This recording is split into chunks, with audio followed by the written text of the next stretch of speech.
Skybreaker's True Crime is not a newscast. The topics discussed and displayed herein are the opinions of the authors and are not to be misconstrued as legal or professional advice. This podcast is to inform, educate, and entertain. Viewer discretion is advised. The authors assume no responsibility for any circumstances arising out of the use, misuse, interpretation, or application of any information supplied herein.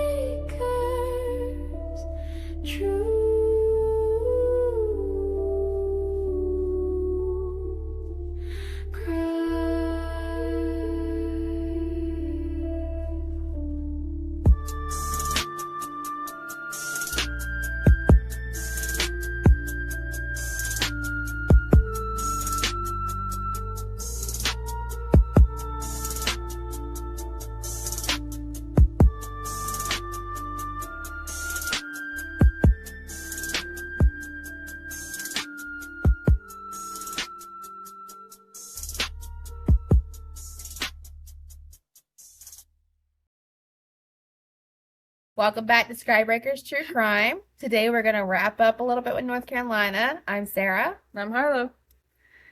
All right, so we are not in Asheville today. We are relocating. Going to Charlotte. That's not much better. I know. I've never done one for Charlotte. No, you have not. So that's good. That's fine. There's more than North Carolina. There's more, but this one I had a different one. And I ran across this and just completely changed my mind and was like, "Oh no." I do that a lot and it's not that like this case is more important than the last. It's just oh no, this is one thing we got to talk about. Yeah. I get that.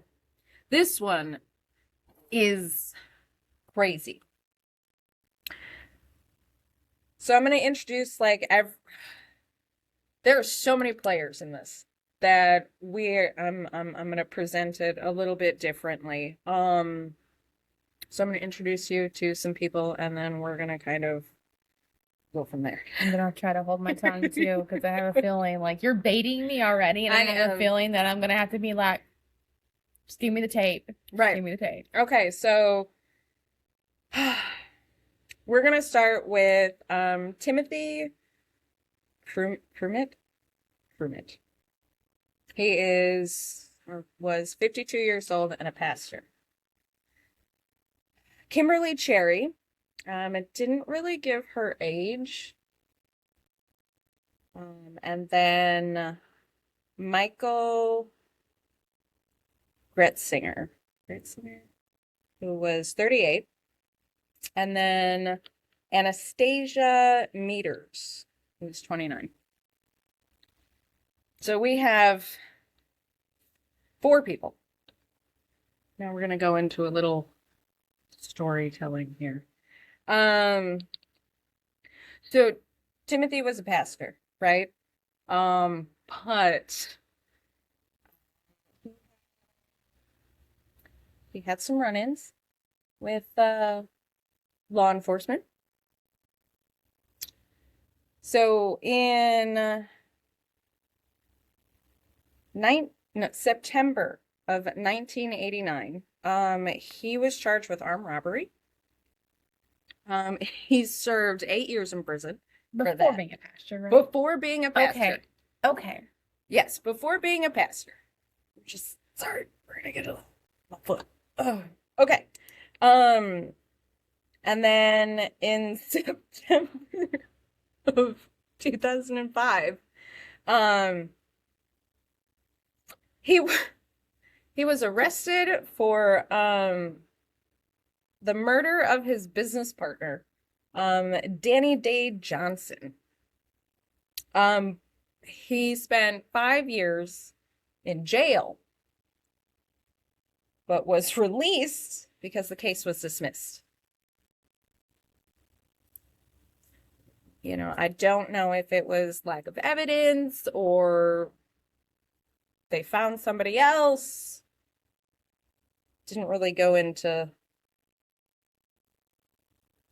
that big of a dive, mainly because I found it last night. Yes? Okay, so when did he become a pastor? That I could not find. Like, I know they have a database that you Like- can kind of look up. Okay, so now I have to ask the question because we know that you can go online and get Deaconed or ordained, ordained. yes, Shit like but not that. actually have like a church. So he had a church. But I don't know when he like did that. Yeah. Nobody's perfect. Nobody's perfect. Nobody's perfect. So in July of 2013,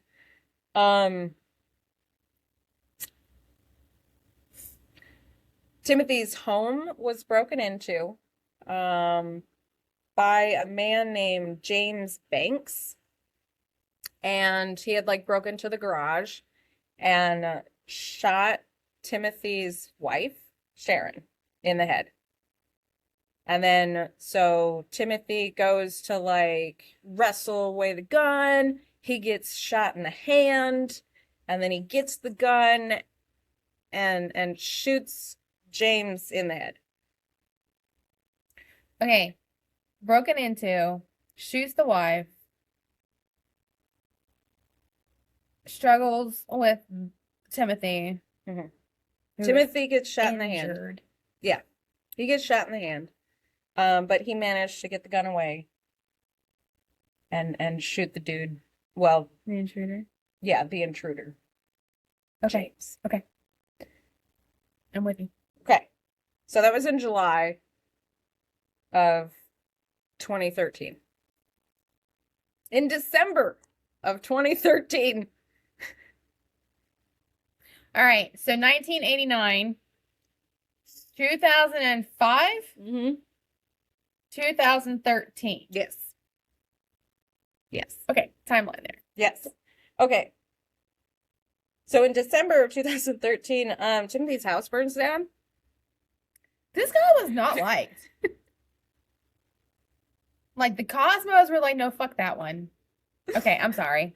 Continue. So- Continue. In March of 2014, he was charged with insurance fraud for the fire. Is there more on? Okay, are we coming back to more on the wife before I ask any questions? Because your wife is now like Dead. out of yeah, Yes. and then now the house like that just seems, especially like few months in between, it just Right. kind of seems very opportune. So we're kind of building up. to Okay, this. that's where I was like, We're building up to this, hold up, my leg is cramping. I'm so sorry. right? You So- can't see this, but she can. I- Like, So, in August of 2014, he was arrested for fraudulently burning a dwelling. So not only did he get insurance fraud from the insurance company, but yeah, the criminal charges for setting the fire. because it is technically arson, but they probably didn't label it arson since it was his home. Right. I mean, it's my property. I can technically like, Technically, but not technically. yeah. Yeah.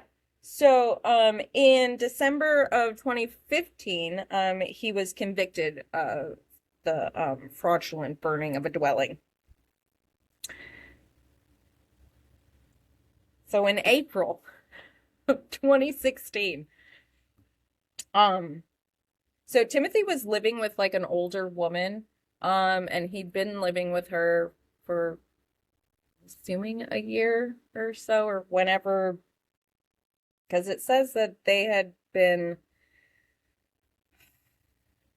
not in like a relationship, but that kind of Codependency, cohabitation. not Cohabitate. cohabitating. There you go, cohabitate. For a while. So Remember, he is a pastor. He does have a church. I have no idea where in this timeline this is happening. Okay. Side note, in North Carolina, they don't execute this law as much unless it becomes part of a court situation. In North Carolina, it's illegal to live or in a dwelling or share a dwelling with an individual of the opposite sex that is not married or biologically your family. So I don't see how a church would be.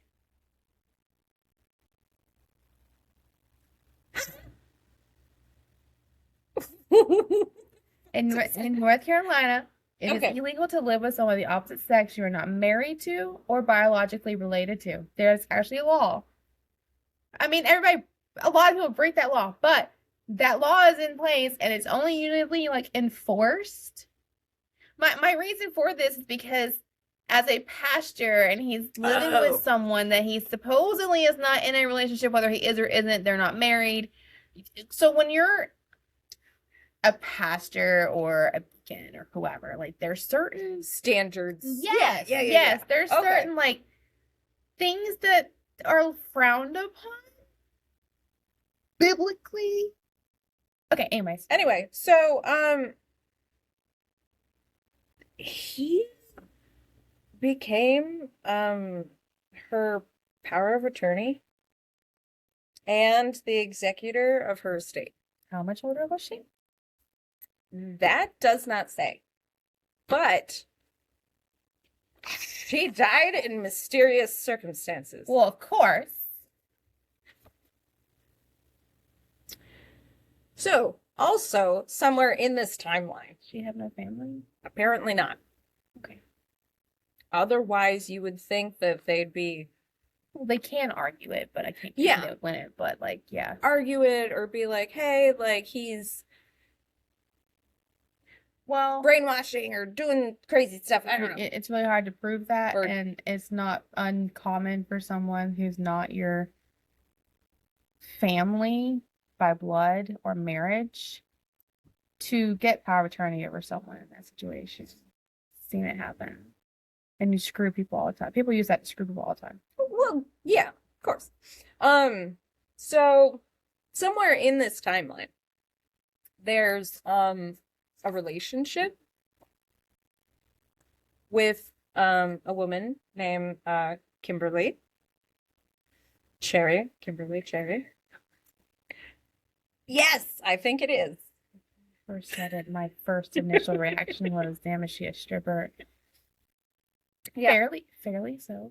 I mean, yeah. So Kimberly, they were on again, off again. Like I said, I don't know when it started or when, in and out of prison or, any of this stuff. But she kind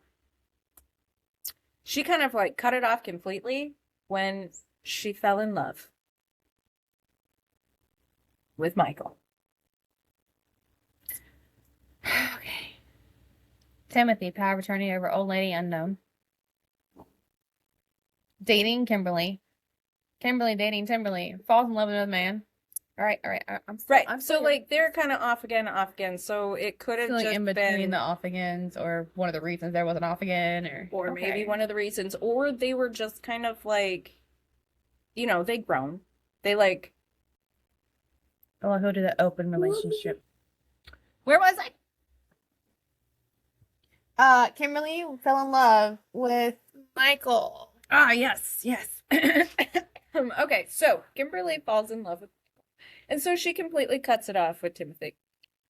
I like this one better. Right, yeah. Or it was more serious. It wasn't just a on again, off again. On again, off again. Stability.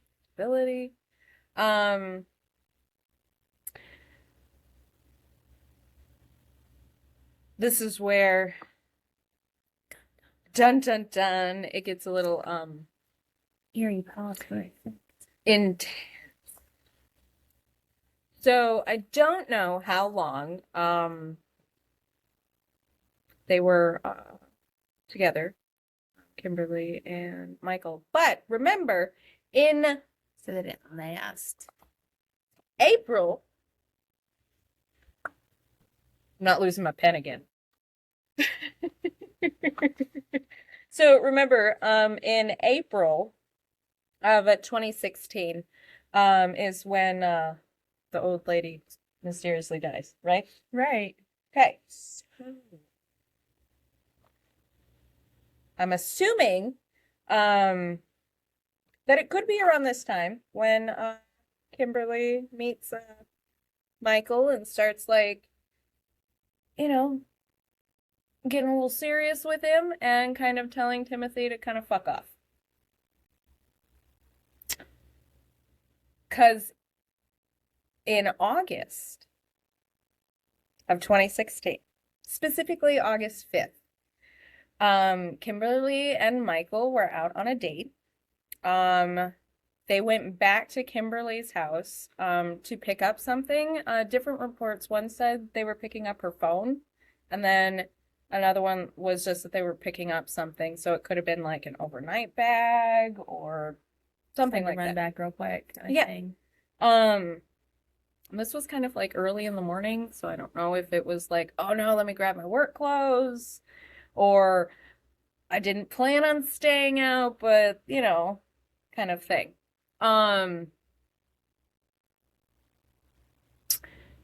Timothy had broken into Kimberly's house and was waiting inside her house.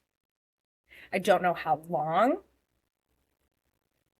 because they had gone out on a date and this was kind of like early in the morning, so it could have been like hours he's been waiting there for them to come back. So they come through the door and he's hiding behind the door and like ambushes them when they walk in. So Timothy has a gun. And he proceeds to make them get on their knees. And he ends up shooting Michael execution style, 2 to the back of the head while he's on his knees and his hands up. He binds Kimberly's hands, takes her to her vehicle, puts her in the passenger seat, and drives to his house for a couple hours. Where was his car? I mean, obviously the ambush, he obviously didn't like park it in the driveway. Right, he didn't park it in the driveway. Now it's an apartment complex. Okay. So it's not like it's a house where it's like one driveway and like, hey, there's a car in the driveway. Yeah, okay. This is an apartment complex. He could have parked on the other side of the complex or anything like that. Yeah, okay. Right. So a couple hours later, because it's still like morning time, he gets her back into the car. Now, he had gone to his house to figure out what to do. I think we're past that point. Right. He gets her back into the car, drives her to a construction site near her house. So he went to his house, drove back over to kind of by her house, gets her out of the car, shoots her in the back of the head. Once she hits the ground, he shoots her in the left temple. Puts her body into the trunk of her car, and then drives to another location to drop off the car and leave the car there. He literally was just acting on impulse at this point. He had no... Right. It was just... Like, I'm gonna move from here and I'm gonna take it here and I'm gonna do all this like stuff. So crazy part right here. Kimberly survived. A shot to the back of the head and the temple? Yes, 2 shots to the fucking head and she survived. She waited. Like, played dead on the first shot. How? No idea how this woman was able to literally just be like, oh, and then get shot again Now, I'm assuming that maybe on like the second shot, she kind of lost consciousness. Maybe. Because I feel like I'd be making some sort of noise. I mean, yeah. Like a, or like a. Like a what now? What was that? Oh, what was? No. No, we gotta hear it again. We gotta hear it again. What was that? Nope, it wasn't the same. It wasn't the same. You'll never be able to get it the same. Anyway. Some kind of exasperation and pain or shock and or like a moan or something. So not only that, but like he put her back in the car, and so she's alive during all of this. Yeah. So she played dead, and then he drops off the car somewhere else and just goes like walking away. And so she waits and does like the trunk release that are inside. Yeah. Newer-ish vehicles. Yeah. So she gets out. She gets out of the fucking car and she goes to like a neighbor's or like somebody's house by where she's at. How? How is that medically? And I don't want to hear about the Gracie God. So we'll get there. So she goes to a house. Okay. Banging on the doors. The police get called. She like is on her 911 phone call. Like she's kind of struggling to like talk, but she's like, Tim did this. Good for her. Yeah. Good for her. So the police like come and everything like that. So what had happened is that neither bullets penetrated her skull. It doesn't specify what kind of gun he used. I started saying, like, were these rubber, like, I mean, it's the same one. So,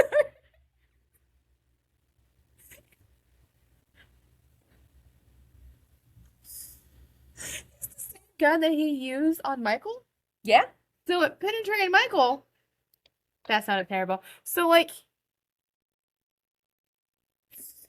so it didn't penetrate her skull, and so it like, so they probably just like they went like around it. Bounced. They went under the skin. Okay. I'm listening before I say anything because So- I'm wrapping my head around this.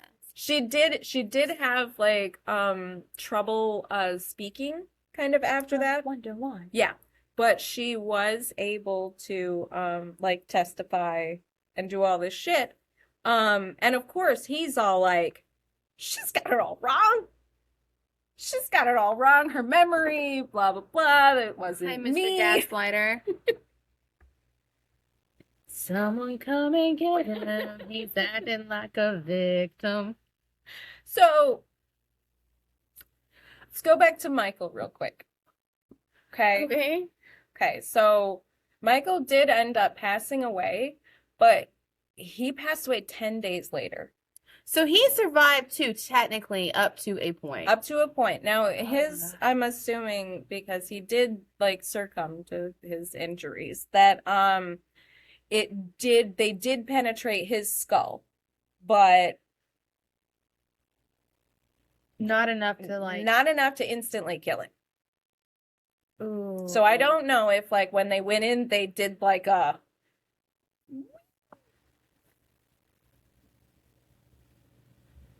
I'm sorry, it's the sound effects.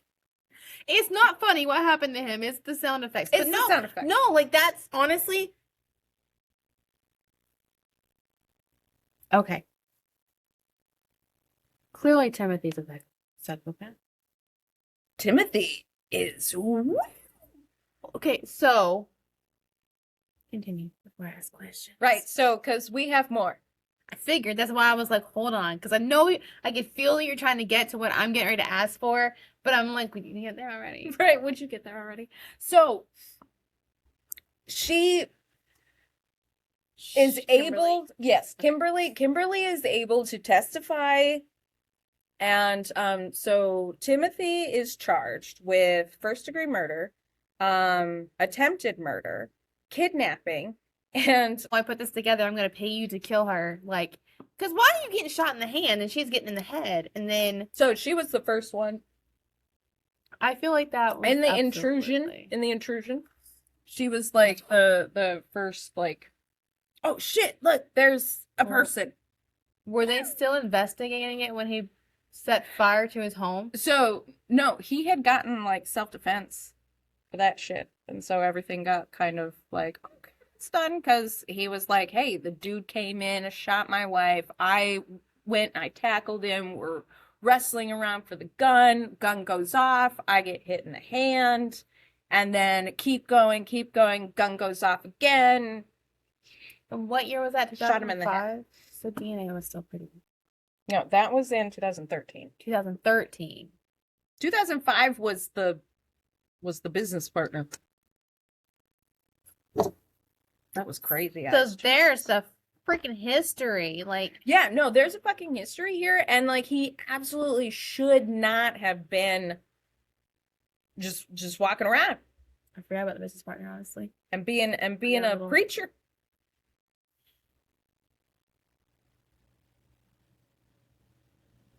Mm-hmm. So, I would have loved to see the congregation's reaction.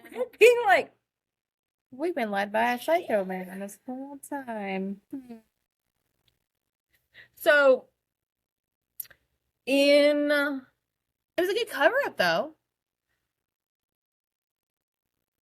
For the wife? No, yeah, oh, I'm a pastor in my church. Like, all these people are my witnesses to my character. Yeah. Who is apparently psychotic. Okay, business partner. Absolutely feel like that was staged with the first. I mean, yeah, and then, it feels like because he was in jail for 5 years. And then this one he just spiraled on during like investigation, and you know he was the prime suspect obviously for that one, but then all of a sudden like the case was completely dismissed. Probably not enough sufficient evidence, or court of appeals found it wasn't a speedy trial, and and that happens a lot. I've learned. So it happens a lot. I've learned. Let's fast forward a little bit.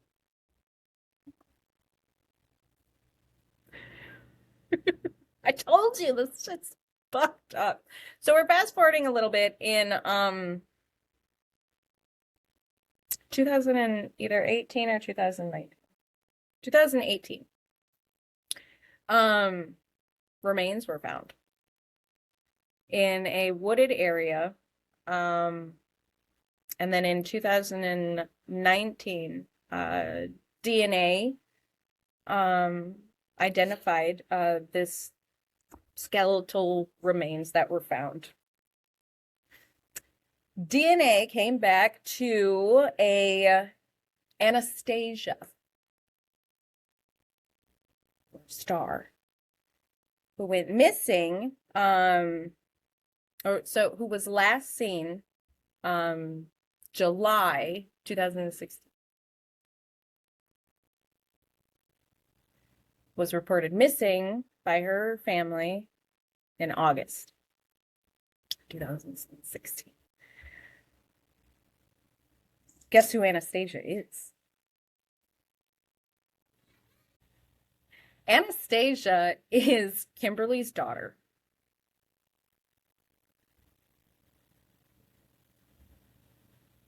No, when did he and Kimberly get together?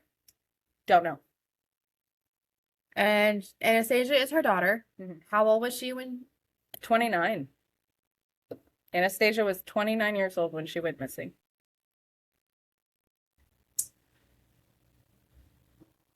In July was the last time anybody saw her. So if you look at the timeline,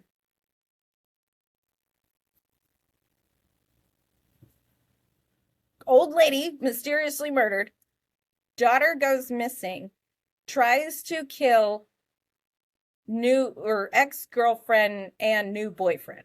Her body was found in like a wooded area, but after she went missing, her vehicle was found about a month later not that far away from where Kimberly's vehicle was dropped off.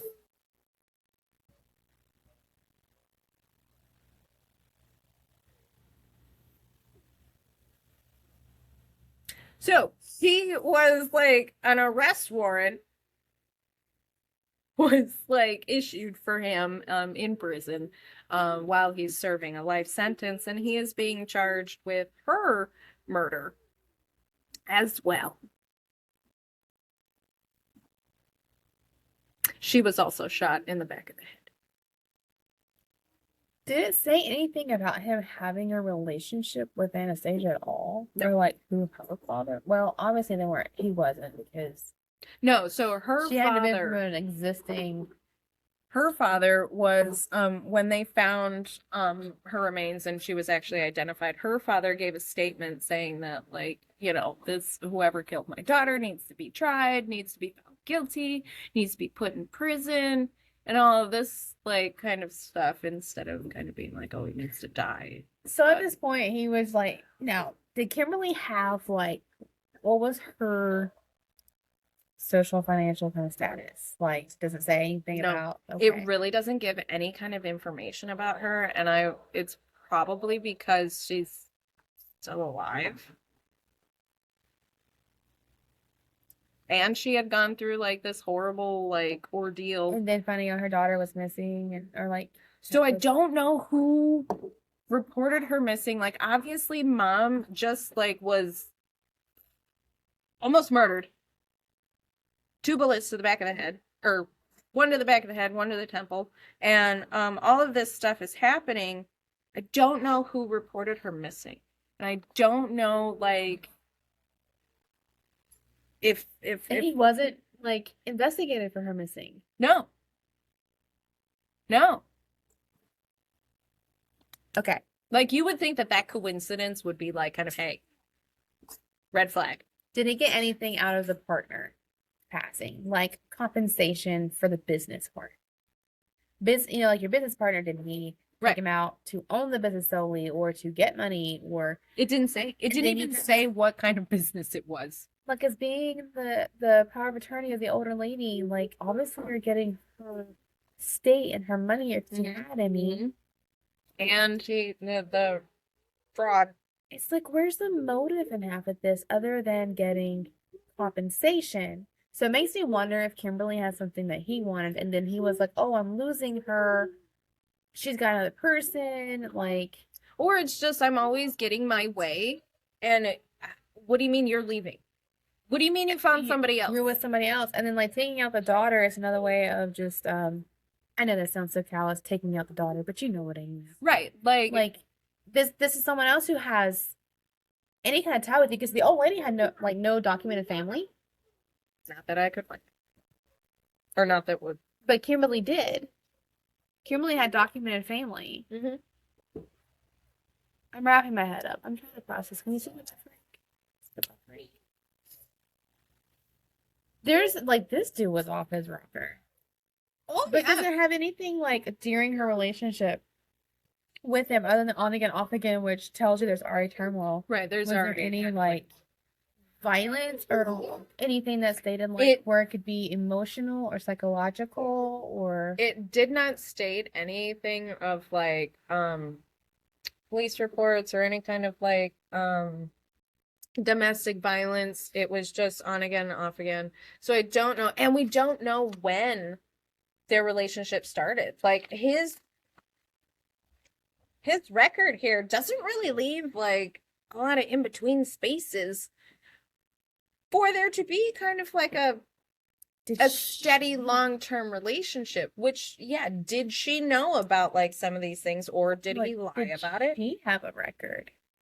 I didn't look that maybe they kind of like, they wouldn't have met in prison, but like well, not in prison, but in jail. Yeah, like in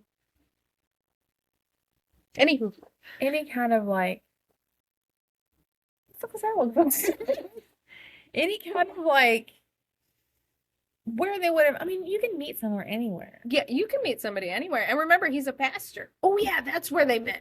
Sorry. I completely forgot about that. They met at church.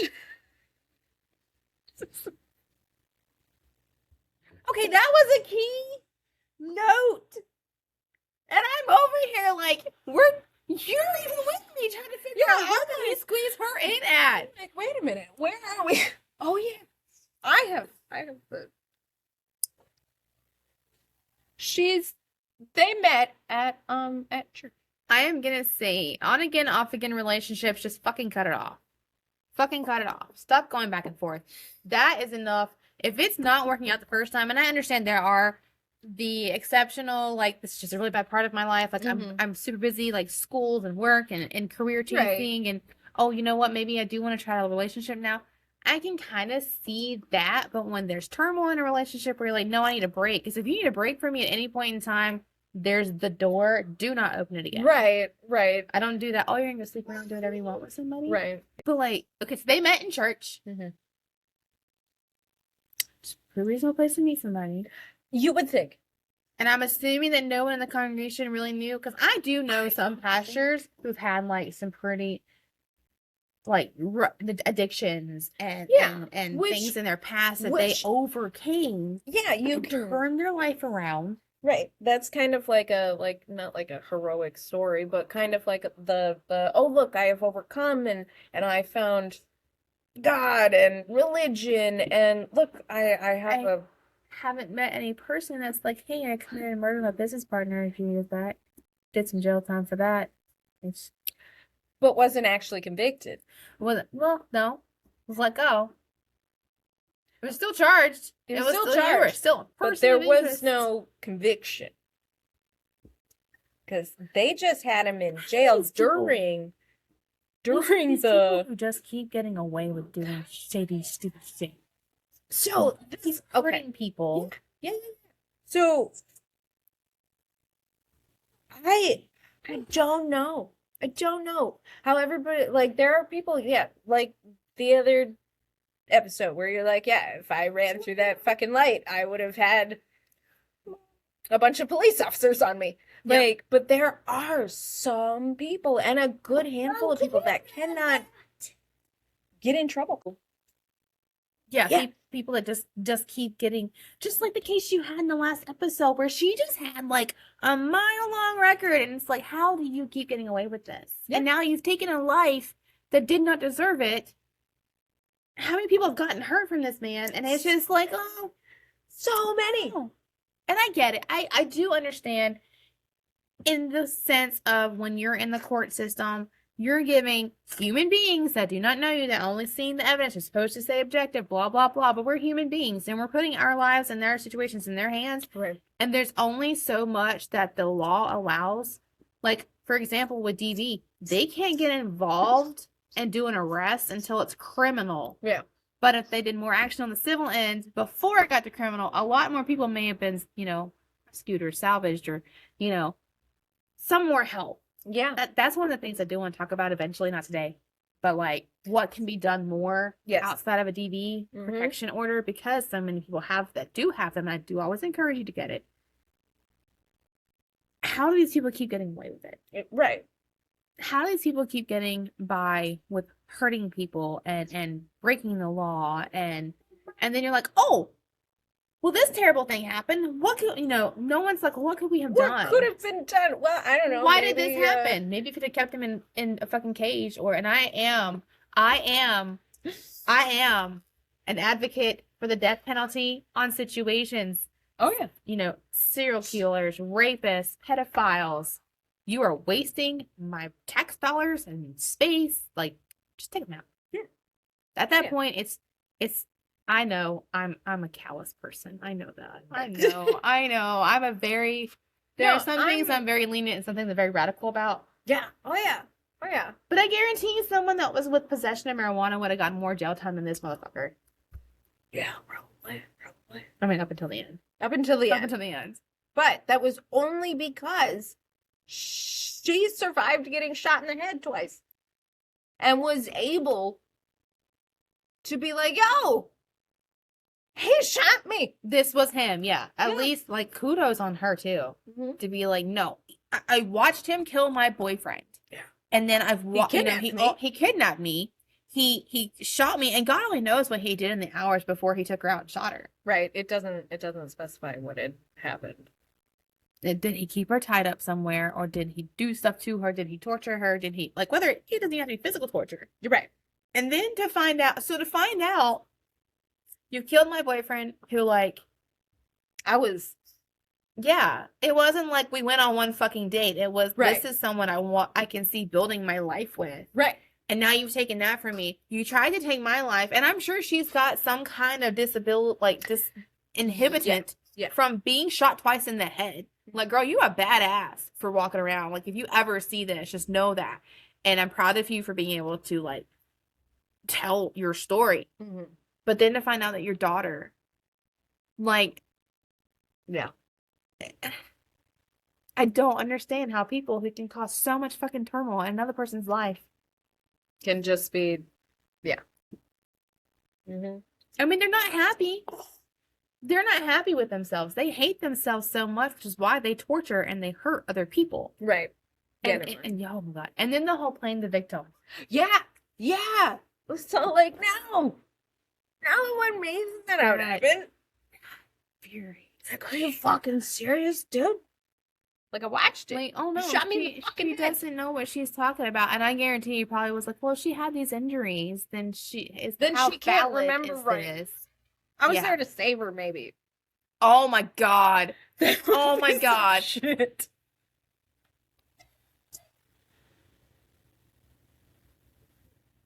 But yeah, I could totally see that. I could see that. And being like, oh no, I tried to help her. I was there. That's why I took her. That's why. Oh my God. And then shot himself in the back of the head. To be on a fly on some of these walls during some of these cases. This is why I can't sit on a jury anywhere. I can't, because we were talking about that at work yesterday. We were talking about that. Because I'm like, no. Because, like, we were talking about Lindsay Clancy and all that shit. And I'm like, that shit gets me fired up so bad. But I can't be on a jury for some of this because I'm like, no. Fuck it. Kill him. Kill him all. Like, there's a parking lot. We can just set him fire out there. Right. Like, let's save the space. Let's save the tax. Because, like, I do understand that the court, like, jail and stuff is supposed to be kind of like a rehabilitation as well. Like, oh, you're being punished. It's what it's supposed to be, but it's not. It's set up to punish those who have harmed and have done wrong. And then it's set up to, like, no, like, especially when drugs and stuff are involved. We're going to give you this structure and this routine.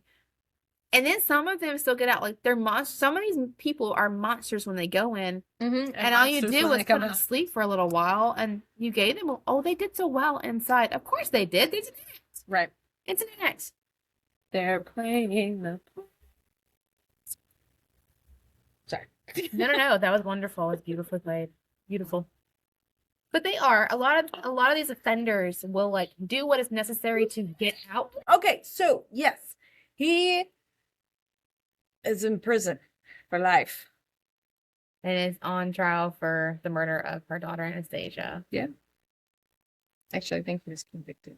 Was he finally convicted? Yeah. I mean, like... Add another life. But I mean, it's justice for her, at least. Yes. Like, that's a little, not necessarily closure, but a little bit closer to being able to put that to bed. Yes, it is. The family knows what happened. I wonder how Anastasia's father reacted.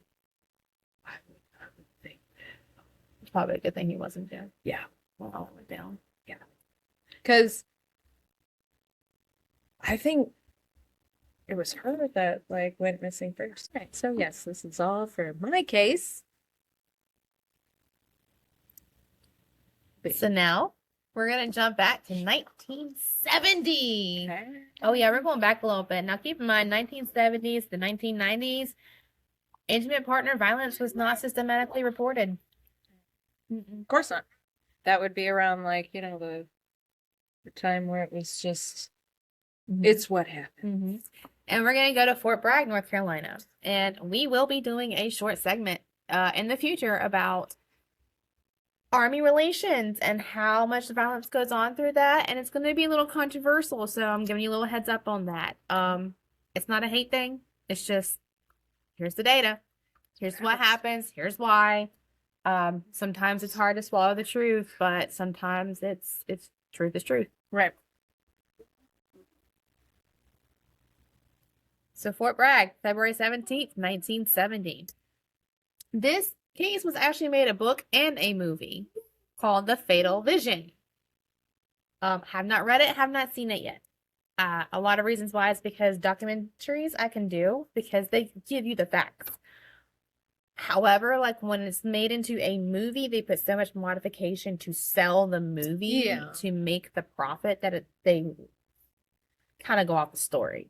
Yeah. They put some of the most like triggering facts in, but not always to the core. All of the information. So we're going to meet Colette McDonald. I'm going to move this over so I can look at it a little better because I can't read it slowly over there in the corner because I'm an idiot. All right. That way I'm not like staring off and, you know. So, Colette McDonald. All right. So, Colette, in 1970, at the time of her death, had two daughters, Kimberly and Christy, 6 and 2 years old. She was 5.5 months pregnant with their little boy. Colette and Jeffrey were married in September of 1963. She was 19 when she got pregnant. She was attending college. They had gotten engaged, but then got pregnant before they got married. So she pretty much kind of, all right, well, I'm going to be a mother and a wife. Yeah. Like, that was kind of her choice at the time. They got married in New York.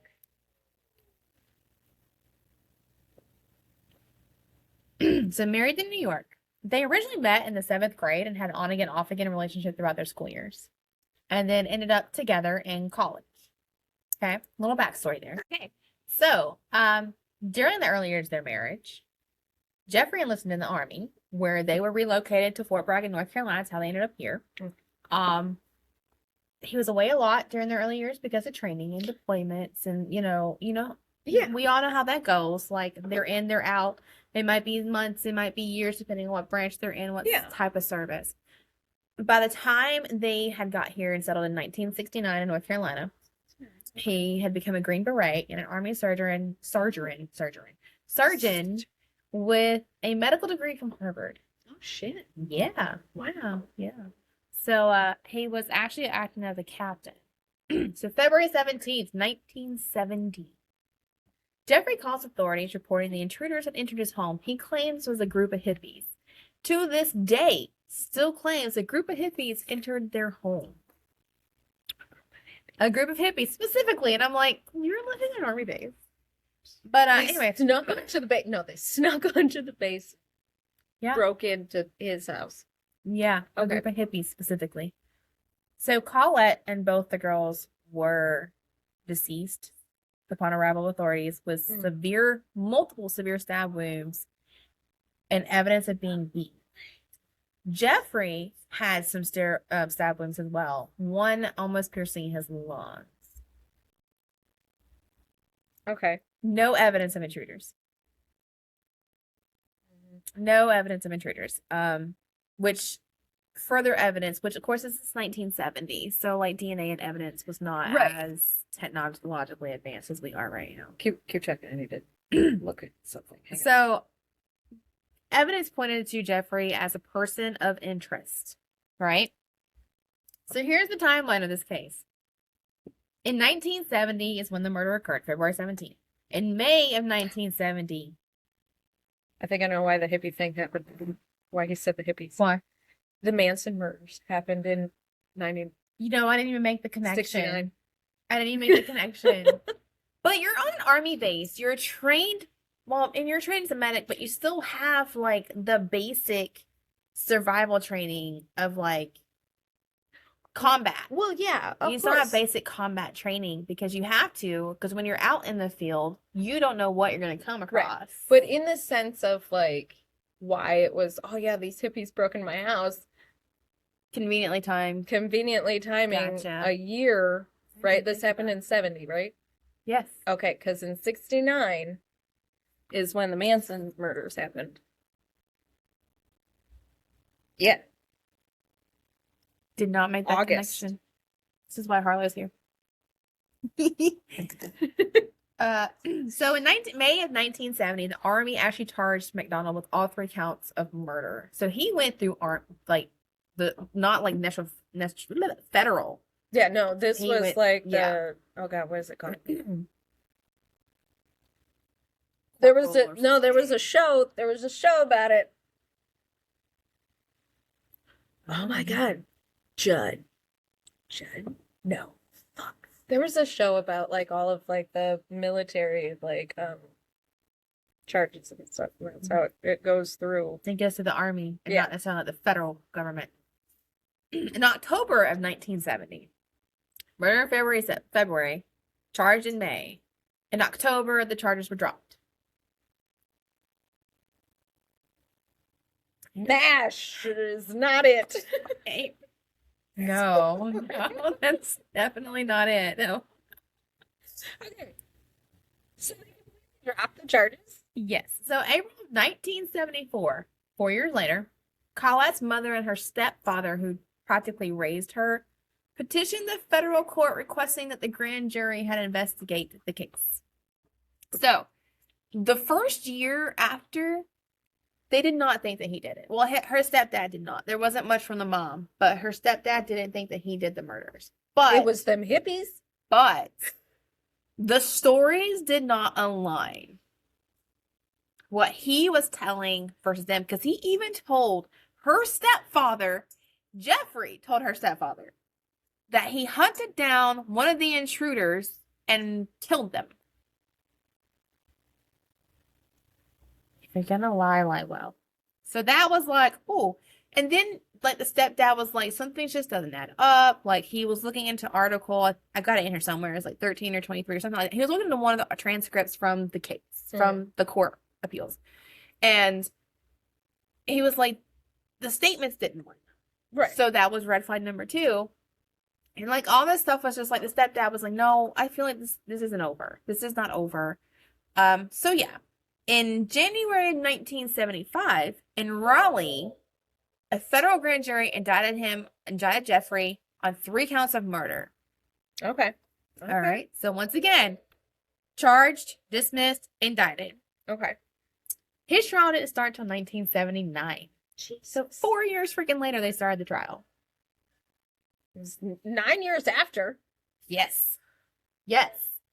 Oh, it gets better. So, on August of 1979, he was found guilty of first-degree murder for his wife, second-degree murder of both the daughters. Nothing was ever said of the son because he was not born. That was kind of before all of this. Mm-hmm. It's a the debating of life. Yeah. The when debating of life, if it's at conception or birth. Correct. So, he was sentenced to 3 life terms at that point. Okay. All right. This is 1979. Okay. They appealed. His legal team appealed multiple times. Was denied until June of 1980. So, over 1 year later, the 4th Circuit Court of Appeals overturned the conviction on the grounds he was denied a speedy trial. So, there's 13 circles of appeals in the entire U.S. And all of them have, like, certain states assigned to them. And North Carolina is one of the 4th. And what they do is basically look over, for those that don't know, they look over a trial to see if it was fair, to see if it met the standards for, was this fair? Was it considered biased or, any kind of discretion? Yeah. So it was overturned. He was released from prison. Yeah, released from prison. 2 years later. So now we're 1982? 2 years. And this is 12 years after the murder. Mm-hmm. Supreme Court reversed the 4th Circuit and McDonald went back to federal prison. He is still in prison at 82 years old. So, like I said, they did release a book and a movie about this case. And when they did that, so originally, Colette's maiden name was Stevenson. Mm-hmm. After all of that media, the family had the grave sites changed from McDonald to Stevenson.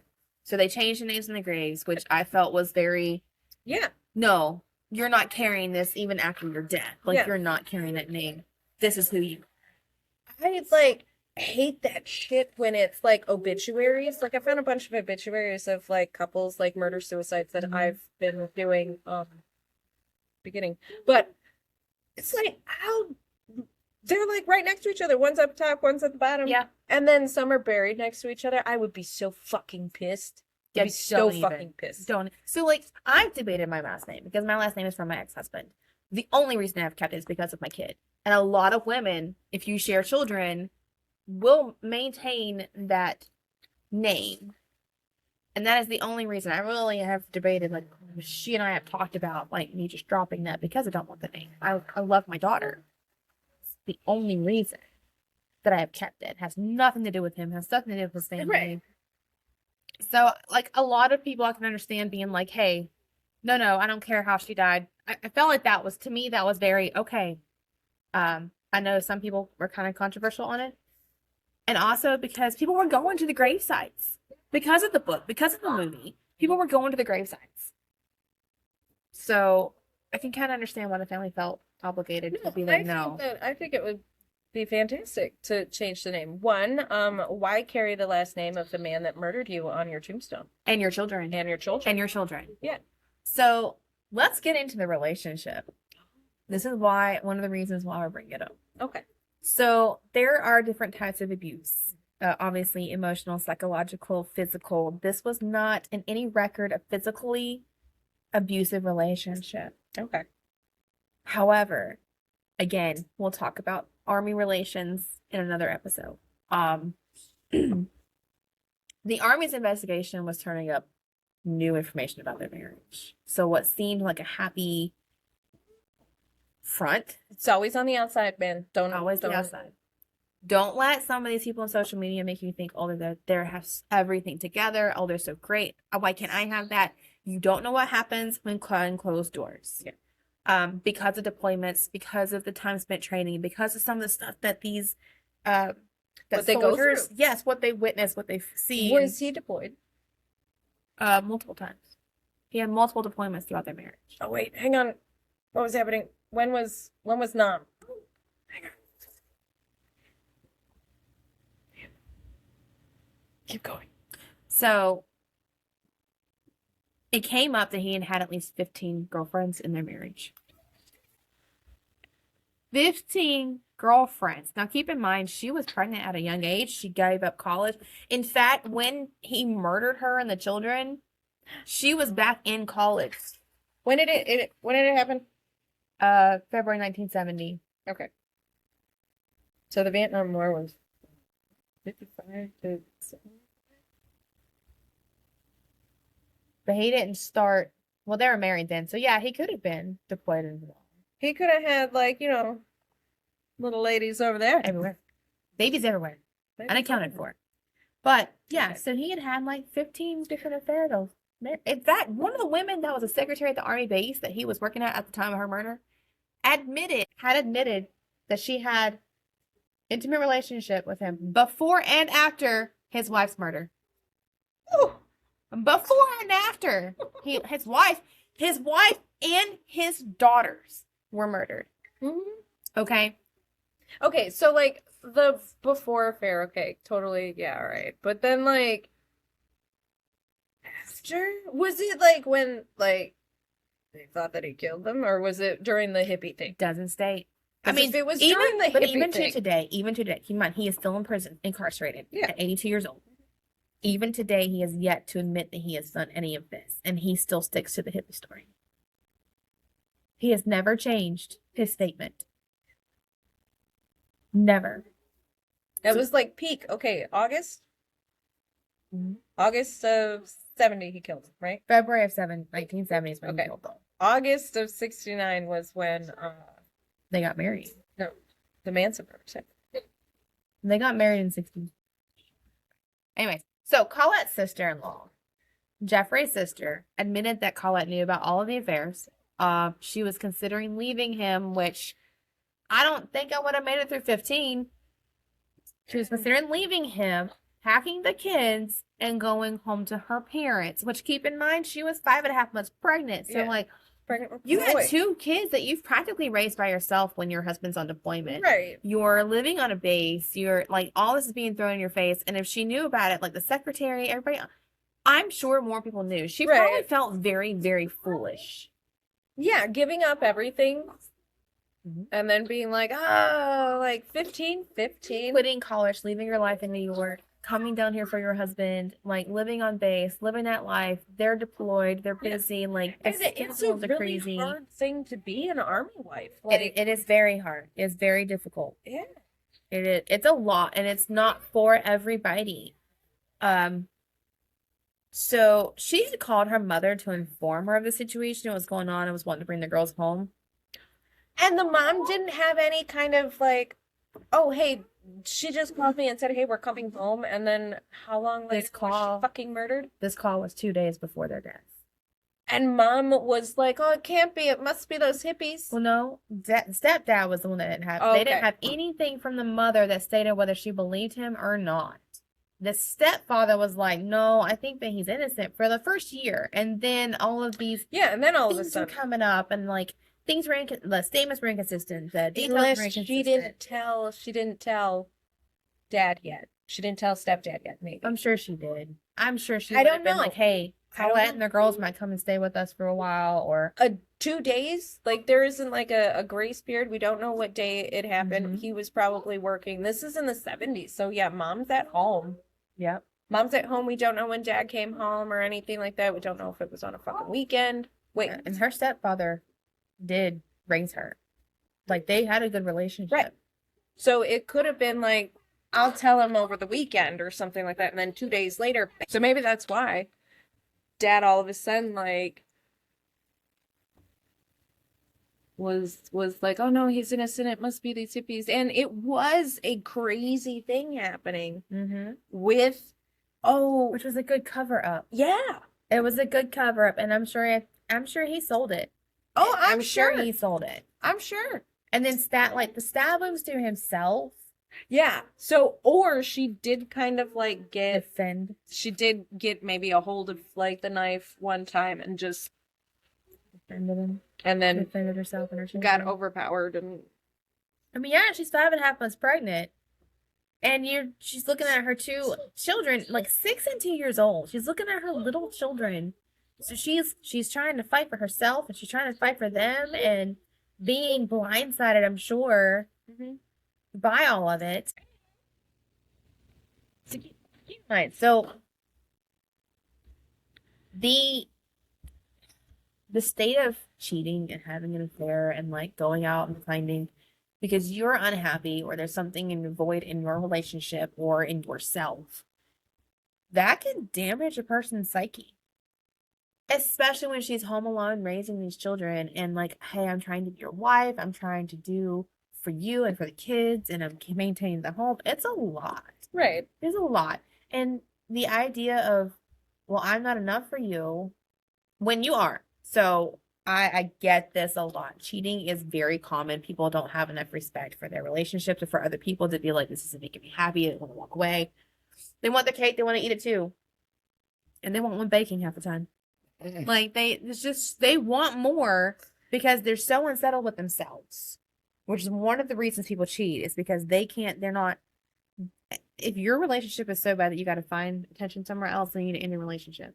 Right. So that is kind of like the like one of the main reasons. There are different reasons, but yes, definitely one of them is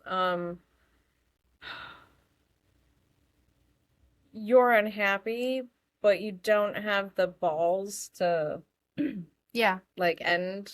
But also think about the imagery. You're an army surgeon. Yeah, you're married, you have this perfect family, you're in the army. Yep. Yeah, it is also how you are perceived to society. Yeah.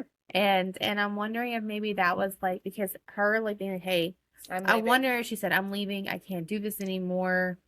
Right. And especially because you know damn well if she had gone to him being like, hey, so I know about all these other bitches. You're away all the time. Can I get me like a little side piece? 1970s. So like absolutely this is normal human behaviors throughout time. It's just it wasn't necessarily reported. And there's no telling if there was like argument, how many arguments they had or how many like, hey, can you just, what is wrong with you? Like you have a beautiful wife. You have a good home. You have a good career. You have a beautiful daughters. Yeah. Like, what the fuck more did you need You know, like, and as a wife sitting at home taking care of the house and taking care of the kids and then trying to take care of yourself and then trying to do, like, in the 70s, they did, yeah, like, yeah. societal functions and things. And that was that's kind a of, hang on, we're getting history lessons here too. Yeah, that's one of the reasons why I was like, oh, 1970s, because it was on the brink of where it was starting to get more and more like spoken about than it was being hidden. And people have had affairs since the beginning of time. Yeah. Yeah. And that's a lot for any person, male, female, or in between, to deal with when you've got a partner and you're trying to be a good partner. And then like just having that point where she was pregnant, there was baby number 3 was on the way. She'd had enough. Right. Like, I can't do this anymore. And I wonder if that's where he was like, hey, no, you can't leave me. That's going to look bad on us. Right. Yeah. And it is the image, the everything's fine. We're this perfect American couple. We have 2 girls, a boy on the way. I'm a sergeant, right? Yes. And it could have been like, sergeant. There is this rooted mentality. How are you going to leave? Boys. Yeah. Having boys was kind of the goal for the most part, because they did carry on the name, and then they did, like, if you were farming, you had boys that learned how to do the farming. The women took care of the home. The boys worked the land, took care of the animals. They did the slaughter, da-da-da-da. Like, that was one of the reasons they wanted boys for the most part, because it was just seen. They're worker bees. Yeah, it was seen as they were the pillars. We're not going there. We're not going there. We're not going to get into the argument of who's stronger, men or women, because... Well, not only that, but yeah, society has always like made it that like, oh, men are the goal, men are the power, men are this and men are that, and so yeah, it was kind of like, oh, well, what do you mean you don't have any boys? What do you mean you only have girls? And there was always this debate between the healer and protector, and then the debate between they were the nature, they were the strength, they were the leader of the families, they are the guide, or they guide you, they're supposed to be that shield and that force. And then the women were technically supposed to be the spiritual and the religious and like the homemaking, and we are to create the life and to maintain it. And we all know that has in some cases, like, it is. Yeah, and then there are so many more now than there was in the 70s, where women we're choosing to be single. They're choosing to not be in a relationship. If we go back a little further in like Native American cultures, like women weren't like the backseat kind of, get the fuck back there. They were held to a higher They were held to a higher standards. They were more respected. Yeah, it was, nothing was handed down through like the male side. Everything was maternal. Everything was coming down through the women. Land, your status and everything like that, whether you were a warrior and all of these things, women were held at higher level than men were. The Vikings too. Yeah. In Viking culture, they absolutely, like, women were warriors. They were the home, like, they were the lead. They were the spiritual. They were like. But you could choose to either go the path of a warrior, or you could go the path of like the mother and all of these things, and in like that society role where it would be a leader or on a council or things like that. It wasn't just, oh, you're popping out babies and you're making dinner.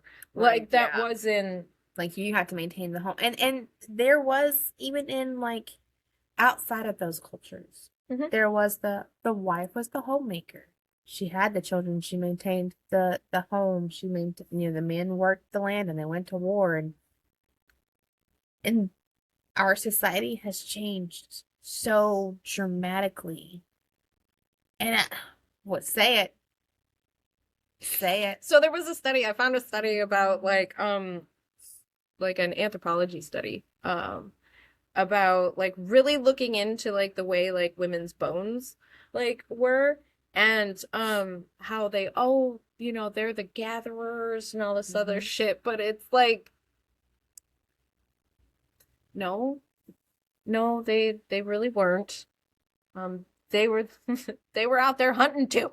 They had to. If your husband is gone to war or died, you had to step up and survive, especially with kids. And like we would. I don't want to go hunting. I don't. I've never been hunting, and I actually really want to. I don't want to kill unless it's absolutely necessary. Like I really like venison.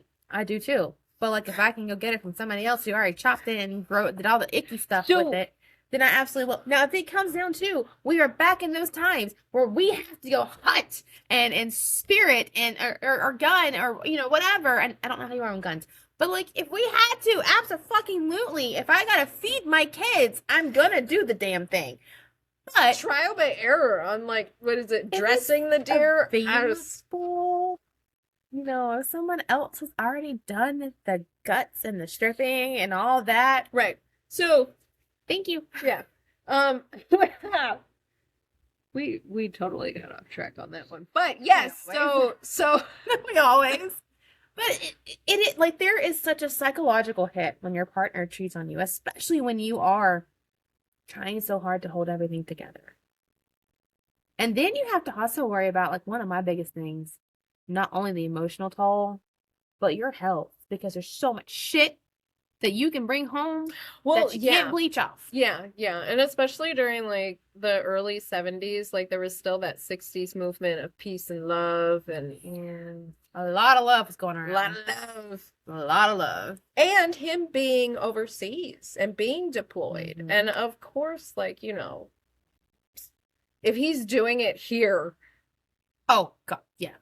Yeah. So I'm wondering if it was like his image was getting broken, or he was just felt emasculated when she said, I'm taking a kiss at the movie now. Right. I think it has definitely I have to have this perfect image. I am, we are the perfect American family. Don't you leave. That I want to throw up. Yeah. And society has this vision of how you're supposed to do shit and things. Like for one instance, teen pregnancy. I don't encourage it. I was a pregnant teen. I would absolutely go back through everything I went through to bring my kids into this world because they are amazing young ladies. But it's so frowned upon.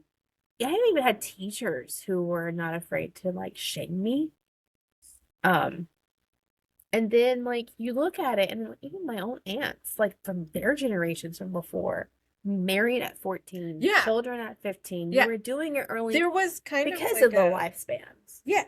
But there was, that little, in our generation where it was, oh. Yeah. But then before, it was fucking encouraged. Yes. It was well, what do you mean you're, 20 and you're not married and don't have kids? Even now, at 38, what do you mean you've been divorced? What do you mean you have 2 kids? Shit didn't go as it was planned, okay? That was not the plan. That was not the plan. It's one of those, we're literally just winging it day by day kind of things now because our economy is getting so much harder to live in. Right, it is. And things are changing. But it's like a tug of war. You want something like this way, but then why did you do it like that?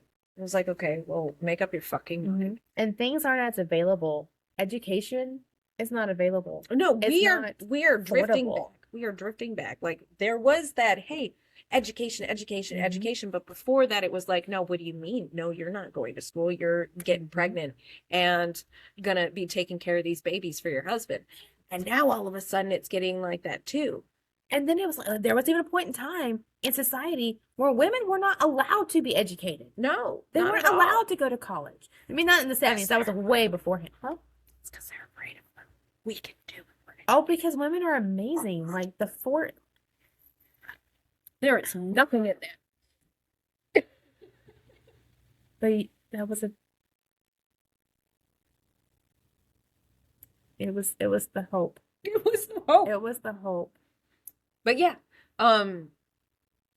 so she had given up her what was she going for? Do you know? Did it say? I did not say what she was trying to do. She was going to college.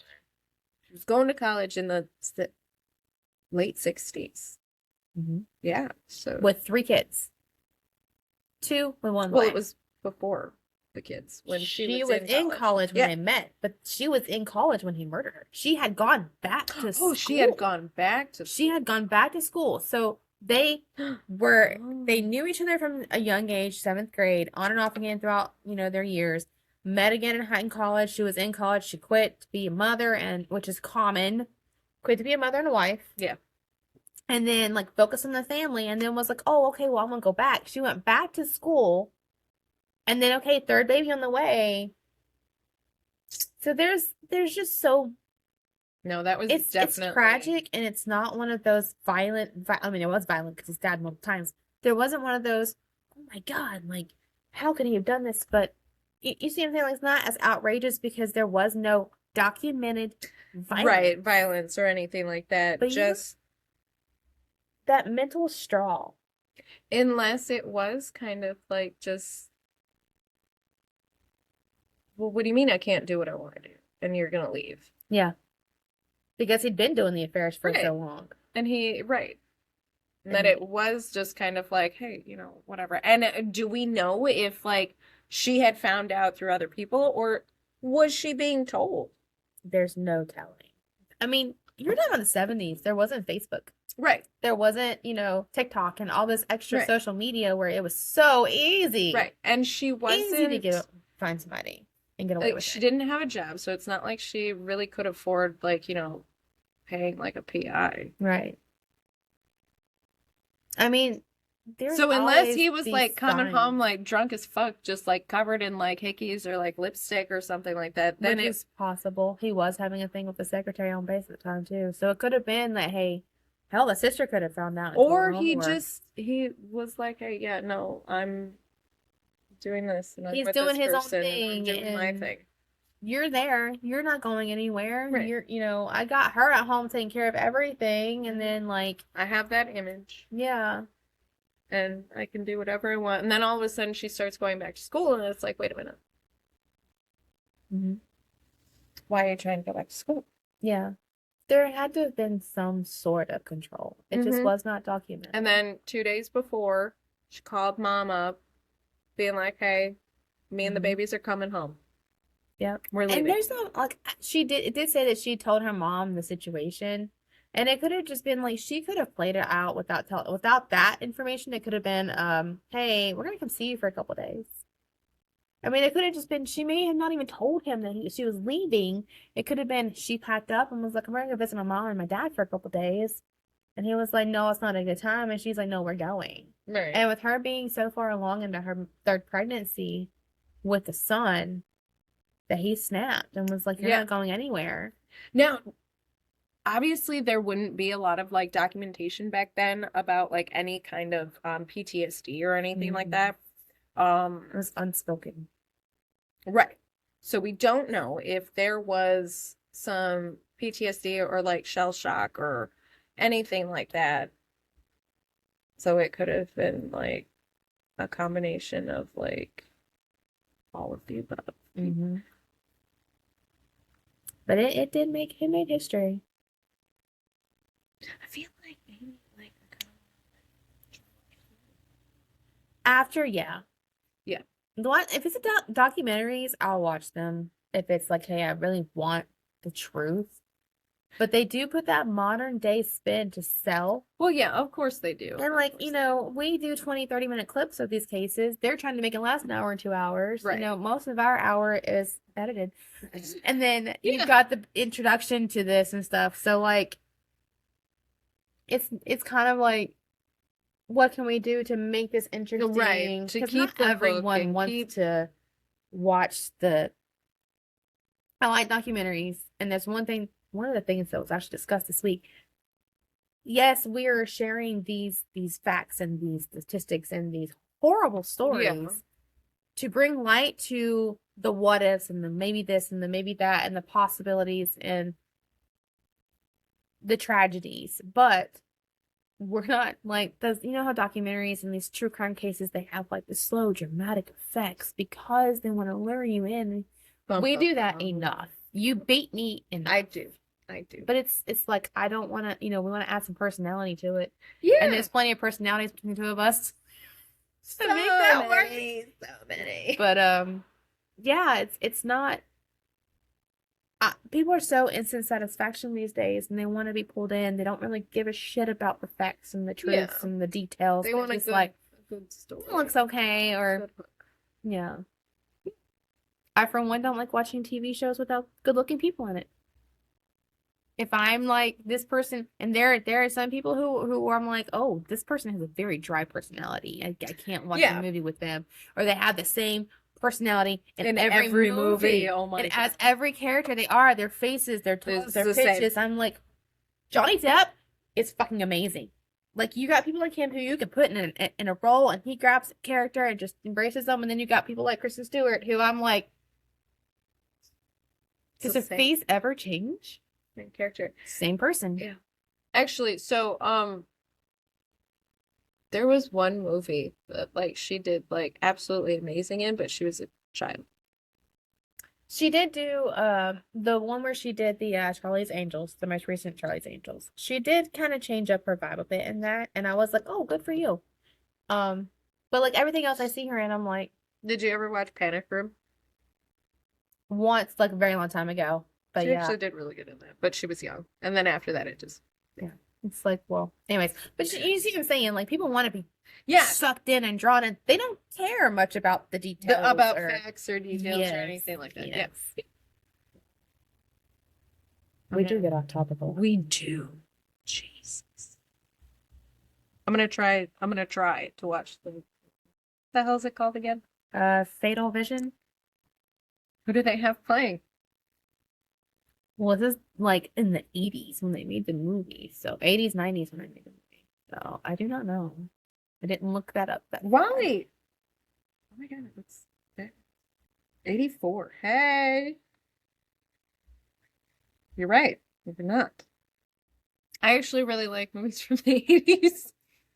I like especially some of the sci-fi ones because of the fact that the effects suck so bad. Yeah. Okay, Cass. Who the hell is he? Oh, that guy. Oh, he plays the Okay. Sorry. Don't Google the murderer in the movie, okay? It's not that kind of dark romance. No. But he plays a fantastic bad guy, just saying. Yeah, but that's just it. They do that to sell the movie. And it comes away from the story. It comes away from what actually happened and that this was tragic. Like, two little girls and an infant that was unborn and a wife. And there's no telling the fear in their last moments. There's no telling, like, why. And they're blaming hippies. Blaming the hippies. The hippies because that's what narcissists do. They blame everybody else. You can't blame your own wife in this one. So a narcissist wants to blame anybody and everybody but themselves. That hippie did it. And he was setting himself up. There's obviously no documented, like, proof that he was narcissistic, but the control and I can go have my affairs and do whatever I want, and no, you're going to come home and listen to me, and... Right. That's another time. It's for another time. Anyways. So that's all that I have for today. That's all I had for today. So, this is our last North Carolina case until we circle back around. Mm-hmm. We haven't really discussed like how we wanted to do this with everybody. So we're doing all the states. We have scheduled out to do seasons. Season 1 is North Carolina, South Carolina, and I think it's Georgia. I think it's Georgia. And then we'll take a couple weeks off because we need a mental break. And then season 2 will come in. We're just going to rotate through all 50 states so that, everyone is included. And then we'll come back to North Carolina because, it's hard to stay on one state. It is, to limit ourselves because I've been getting a lot of, notifications of on my news feeds. Like, when I bring out my Google, of all these... I'm not finding details in a lot of cases, but there's a bunch of cases that are popping up. And you just wait till we get to Texas. Wait till we get to Texas. And Texas. I got people who are like, you should really do this one. I'm like, it's on my list. It is on the list, but you got to give me time, okay? Because we're trying to keep it like. That was so southern. Honey, I'm from the South. That's like, that was like my fainting couch song. Like, where is your fan, darling? Oh, we could absolutely do theme. I thought about that for Halloween, like the whole month of October. Can we dress up? I'm glad you asked me that now instead of like on October 1st, so now I have time to look. Wait, what kind of dress up? Anything. Like maybe from the Do you want to era? do theme? You want to do themed?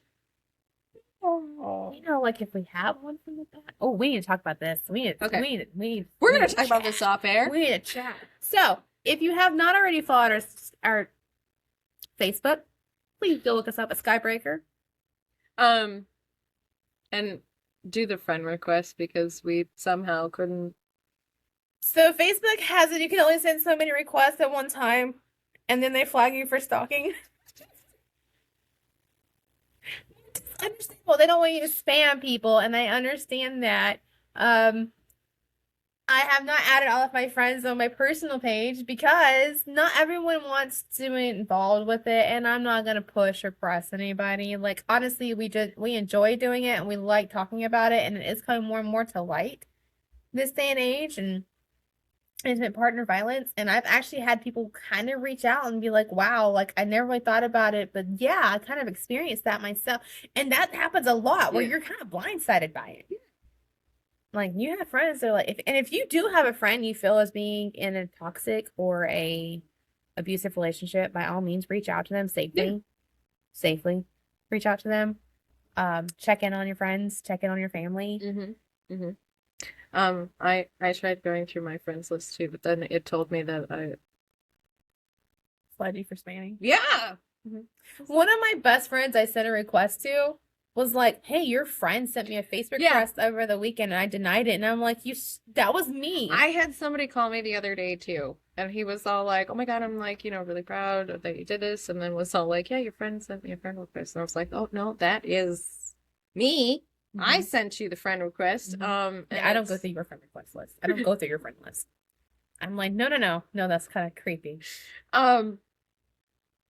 And I sent it to you, and he was like, okay. I was like, yeah, no, it's the podcast or the channel's fucking thing because we couldn't get it to do it wouldn't let me do the business page. Yeah, like a business page. So like, you didn't have to friend request it. But it doesn't let me like advertise it. It had to be like a person with a real name. And I'm like, there's so many other people. How are they getting her? I'm not tech savvy. I'm learning.